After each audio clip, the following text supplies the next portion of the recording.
হরে কৃষ্ণ, দণ্ডবাদ প্রণাম। আমাদের আরতি চ্যানেলে সবাইকে স্বাগত। আগামী 24শে এপ্রিল বড়ুথিনী একাদশীর মহাব্রত, আর 25শে এপ্রিল হচ্ছে পারণ। 5টা 8 থেকে 9টা 24-এর ভিতরে পারণ সময়। সবাই সঠিক টাইমে পারণ করবেন।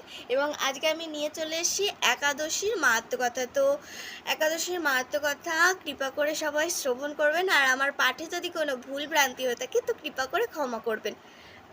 বড়ুথুনী একাদশীর মাহাত্ম্যকথা। বৈশাখ কৃষ্ণপক্ষিয়া বড়ুথুনী একাদশী ব্রত মাহাত্ম্য ভবিষ্যৎ পুরাণে যুধিষ্ঠির শ্রীকৃষ্ণ সংবাদে বর্ণনা করা হয়েছে। যুধিষ্ঠির মহারাজ শ্রীকৃষ্ণকে বললেন, হে বাসুদেব, আপনাকে প্রণাম।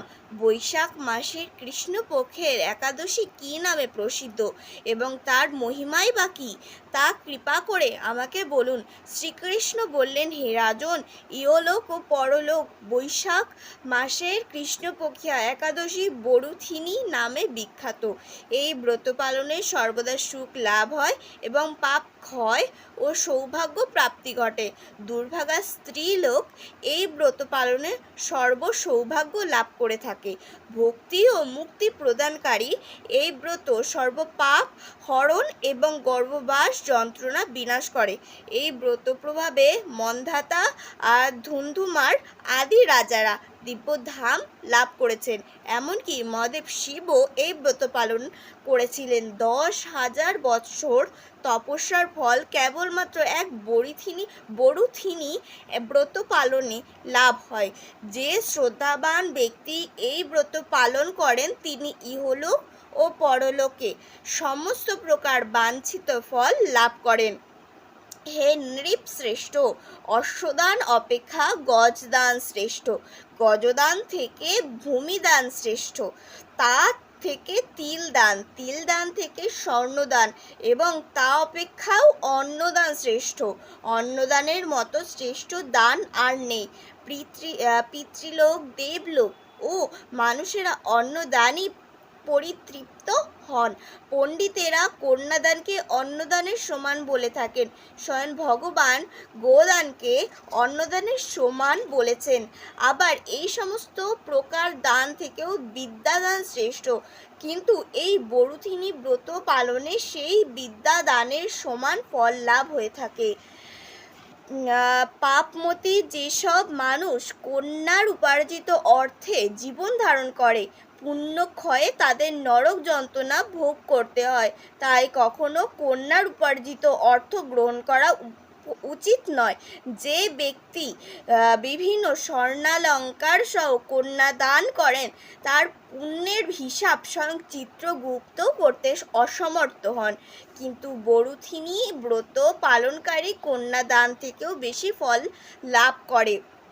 ব্রতকারী ব্যক্তি দশমীর দিনে কাঁসার পাত্রে ভোজন, মাংস, মসুর, ছোলা, শাক, মধু, অন্যের প্রদত্ত অন্ন গ্রহণ, 2 বার আহার ও মৈথুন পরিত্যাগ করবে।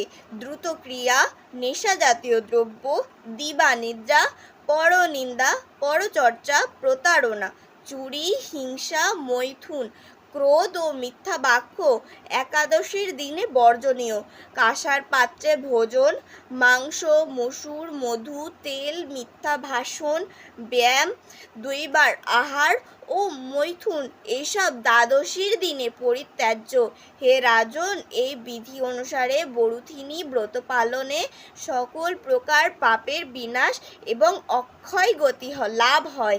যিনি হরিবাসরে রাত্রি জাগরণ করে ভগবান জনার্দনের পুজো করেন তিনি সর্বপাপ মুক্ত হয়ে পরম গতি লাভ করেন। তাই সূর্যপুত্র যমরাজের যাতনা থেকে পরিত্রাণের জন্য পরম যত্নে এই একাদশী ব্রত পালন করা কর্তব্য। বড়ুথিনী একাদশীর ব্রতকথা শ্রদ্ধা ভরে পাঠ ও শ্রবণ করলে সহস্র গোদানের ফল লাভ হয় এবং সর্বপাপ থেকে মুক্ত হয়ে বিষ্ণুলোকে গতি হয়। ইতি বড়ুথিনী একাদশীর মাহাত্ম্য সমাপ্ত হইল। তো সবাই বরুথিনী একাদশী পালন করবেন এবং সঠিক সময় পালন করবেন এবং একাদশী করে জনার্দনের সেবা পূজা করবেন এবং একাদশীর মাহাত্ম্যকথা পাঠ বা শ্রবণ করবেন। তো আজকের পাঠে যদি কোনো ভুলভ্রান্তি হয়ে থাকে তো কৃপা করে ক্ষমা করবেন। তো আজকের মতো টাটা, হরি বল।